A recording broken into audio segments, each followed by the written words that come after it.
cái này nắng con ba con mày chẳng cần phải đặt năm con từ đấy chị on bay nọ mình bay lên khỏi bay nè nọ camera ba tay tê lên tê thắc cả bye bye lấy cam thằng ơi đâu giờ lấy chị on được cái này nó cái chút này ôi chút pin nè bong bóng nó bay nè bong ốn nè hà bong đánh nơi khỏi kê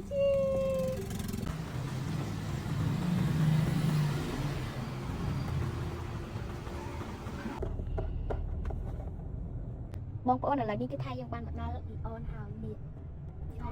đi on bảy nên non con mạo on rồi mặt đòn hai mạo on bảy giờ lấy cái update lúc ha lúc bay mà các bạn anh có thể chuẩn bị cả công ty đã tam trẻ con chỉ nói cho tới tròn tí pì mắc mà cái gì mà ông chị đại giống à anh chị đại giống hello nó chị đi chị này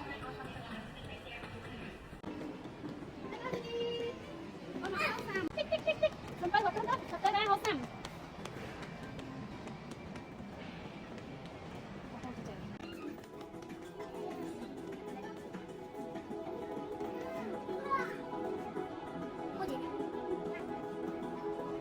bạn môi hài bạn môi bạn bạn cái kia là món mà ông đông chỉ là cái ông nồng bên chặt chặt má nó bây giờ một nhẹ như cái card scan cho tay cái scan card đó là scan mẹ tóc cam nó trong lưng khởi mẹ tóc gì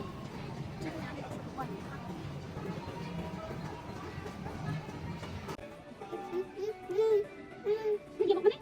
gì bóng này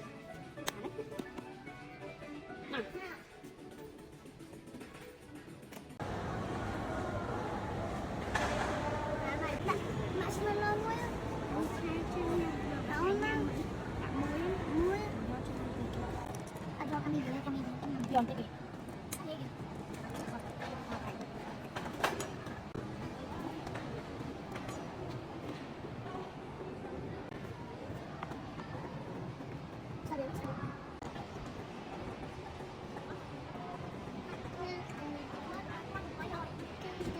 Hello.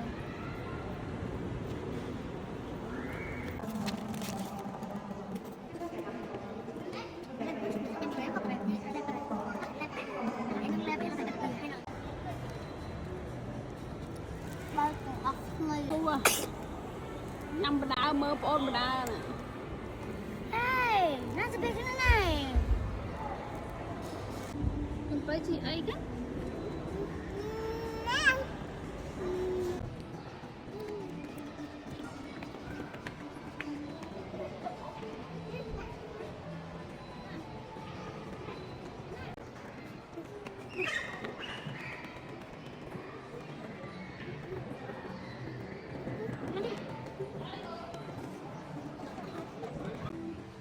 Nên mà tên nó tôi đi rồi tới đến ngày